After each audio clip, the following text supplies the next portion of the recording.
அனைவருக்கும் வணக்கம். ஹரிகரன், இயக்குனர் சைன் ஐஏஎஸ் அகாடமி.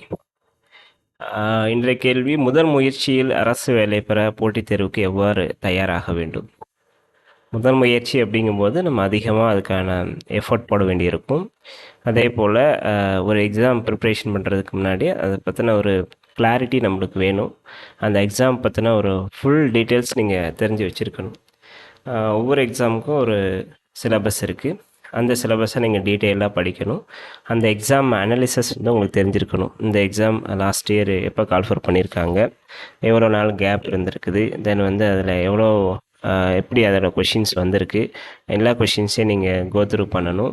ப்ளஸ் வந்து உங்களுக்கு அதில் எவ்வளோ கட் ஆஃப் கொடுத்துருக்காங்க, எவ்வளோ வேக்கன்சி இருக்குது, ஸோ இதெல்லாமே நீங்கள் ஒரு டீட்டெயில் ஸ்டடி பண்ணணும். பண்ணிட்டு தான் நம்ம இப்போ வரக்கூடிய எக்ஸாமுக்கு ட்ரை பண்ணணும். ட்ரை பண்ணுறதுக்கு முன்னாடி நீங்கள் ஒவ்வொரு எக்ஸாமுக்குள்ள அந்த சிலபஸை நம்ம வந்து என்டையர் சிலபஸை நம்ம கிளாஸில் லேர்ன் பண்ணணும். கிளாஸில் லேர்ன் பண்ணும்போது என்ன நம்மளுக்கு பெனிஃபிட் கிடைக்கும் அப்படின்னா, ஒவ்வொரு சப்ஜெக்டையும் உங்களுக்கு வந்து ஒவ்வொரு டாப்பிக்கையும் அதோடைய ப்ரீவியஸ் இயர் கொஷின்ஸ்லேருந்து அதில் இருக்கக்கூடிய இப்போ கரண்ட்டாக இருக்கக்கூடிய அதோடைய அப்டேஷன்ஸ் வரையும் டீட்டெயில்டாக ஸ்டடி பண்ணி அப்டேட் பண்ணி தான் கிளாஸஸ் எடுப்பாங்க எல்லா இடத்துலையும். ஸோ அதனால் வந்து நம்ம கிளாஸஸ் இல்லாமல் நம்ம அதை நம்மளோட ஓன் முயற்சியில் அது பண்ணுறது வந்து ரொம்ப டயத்தை இழுத்து விட்ரும். ஸோ உங்களுக்கு டீட்டெயில்டாக ப்ரெசண்ட்டாக இருக்கக்கூடிய அப்டேஷனோட வேணும் அப்படின்னா நீங்கள் ஒரு டீச்சர் மூலிமா அந்த கிளாஸை நீங்கள் அட்டன் பண்ணணும். ஸோ இந்த சிலபஸை நீங்கள் ஃபுல்லாக வந்து நீங்கள் கிளாஸில் அட்டன் பண்ணணும். இது வந்து ஃபஸ்ட்டு ஸ்டெப்புங்க. ரெண்டாவது பார்த்தீங்கன்னா, இந்த கிளாஸு நீங்கள் அட்டன் பண்ணும்போது நீங்கள் நோட்ஸ் எடுக்க பழகிக்கணும். இது ரொம்ப முக்கியமான ஒரு பயிற்சி. இந்த போட்டித் தேர்வு தயாரிப்பில் நீங்கள் notes preparation, own notes making is very important. So நீங்கள் அதை வந்து நீங்கள் கிளாஸ் அட்டன் பண்ணும்போதே நீங்கள் நோட்ஸ் எழுத ஆரம்பிச்சிடணும். ப்ளஸ் இந்த சிலபஸுக்குன்னே ஸ்டடி மெட்டீரியல்ஸ் இருக்குது. இந்த ஸ்டடி மெட்டீரியல்ஸ் பொறுத்தளவும் நம்ம ஒரு அகாடமி கொடுக்கக்கூடிய மெட்டீரியல்ஸும் ப்ளஸ் அதர் சோர்ஸஸ் ரெண்டையுமே கலெக்ட் பண்ணி வச்சுக்கணும். வச்சுட்டு நீங்கள் இதிலேருந்து நீங்கள் நோட்ஸ் ப்ரிப்ரேஷன் பண்ணணும். ஸோ நம்ம கிளாஸ்லேருந்து நோட்ஸ் ப்ரிப்ரேஷன் பண்ணணும். ப்ளஸ் வந்து நீங்கள் படிக்கிற அந்த மெட்டீரியல்ஸ்லேருந்து நீங்கள் நோட்ஸ் ப்ரிப்ரேஷன் பண்ணணும்.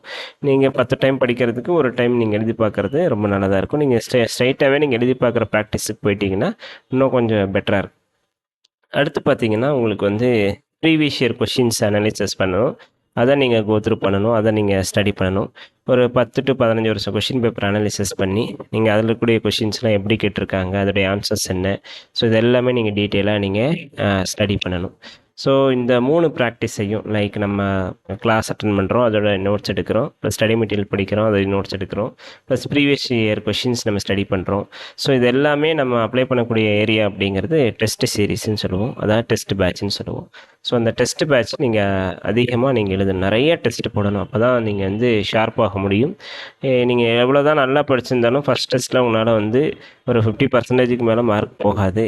ஸோ அந்த ரிமைனிங் 50% வேணும் அப்படின்னா நீங்கள் தொடர்ந்து ஒவ்வொரு டெஸ்ட்டாக நீங்கள் எழுதணும். அதுதான் ரொம்ப முக்கியமான விஷயம்.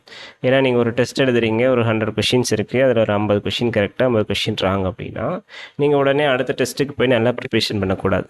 நீங்கள் என்ன பண்ணணும்னா, இந்த 50 கொஷின் ராங்காக இருக்கு இல்லையா, அது என்ன காரணம், எந்த சப்ஜெக்டில் நீங்கள் வீக்காக இருக்கீங்க, அதுக்கான ஆன்சர் என்ன அப்படிங்கிறத நீங்கள் டீட்டெயிலாக ஸ்டடி பண்ணி அந்த மிஸ்டேக்கை அந்த இடத்துல கரெக்ட் பண்ணணும். இந்த 50 கொஷினையும் நீங்கள் எந்த மிஸ்டேக் பண்ணீங்கிறத கரெக்ட் பண்ணிவிட்டு அடுத்த டெஸ்ட்டில் நீங்கள் அப்ளிகபிள் பண்ணும்போது நீங்கள் கொஞ்சம் இம்ப்ரூவ் ஆவீங்க. அப்படியே நீங்கள் ஒவ்வொரு டெஸ்ட்டாக நீங்கள் எழுத இம்ப்ரூவ் ஆகும். ஸோ இதெல்லாம் முடிச்சுட்டு நீங்கள் டைரெக்டாக ஒரு எக்ஸாம் போனீங்க அப்படின்னா கண்டிப்பாக ஃபஸ்ட்டு அட்டம்ப்ட்லேயே, முதல் முயற்சியிலேயே நீங்கள் அரசு வேலை பெற முடியும். பட் அதுக்கு இப்படிப்பட்ட முயற்சிகள் ரொம்ப முக்கியமாக இருக்கும். ஸோ அது நான் சொன்ன விஷயத்த நீங்கள் கண்டிப்பாக பண்ணணும். படிக்கிற விஷயத்தில் வந்து நுண்ணிப்புள்மையரமாக படிக்கக்கூடாது. ரொம்ப ஆழமாகவும் நீங்கள் அதை புரிஞ்சும் படிச்சுக்கணும். இதுதான் ரொம்ப முக்கியம். ஒரு சப்ஜெக்ட் கஷ்டமாக இருக்குன்னா அதை திரும்ப 4-5 டைம் படிக்கும்போது அது உங்களுக்கு புரிய ஆரம்பிச்சிடும். அதனால் வந்து ரொம்ப ஈஸியாக நீங்கள் பாஸ் பண்ண முடியும். ஸோ நுனிப்புள் மேஞ்சமே படிக்காமல் டெப்த்தாக ஆழமாக அந்த கான்செப்டை அண்டர்ஸ்டாண்ட் பண்ணி படிங்க. அந்த கான்செப்ட் பேஸ்டு கொஷின்ஸ் தான் எல்லா காம்படிட்டிவ் எக்ஸாம்லேயும் கேட்குறாங்க. டைரெக்டாக புக் கொஷின்லாம் கேட்குறது கிடையாது. அதனால் நீங்கள் இப்படிப்பட்ட ஒரு ப்ராக்டிஸ் பண்ணினீங்கன்னா நீங்கள் ஃபஸ்ட் அட்டம்ப்டில் கிராக் பண்ணலாம். Wish you all the best. Thank you.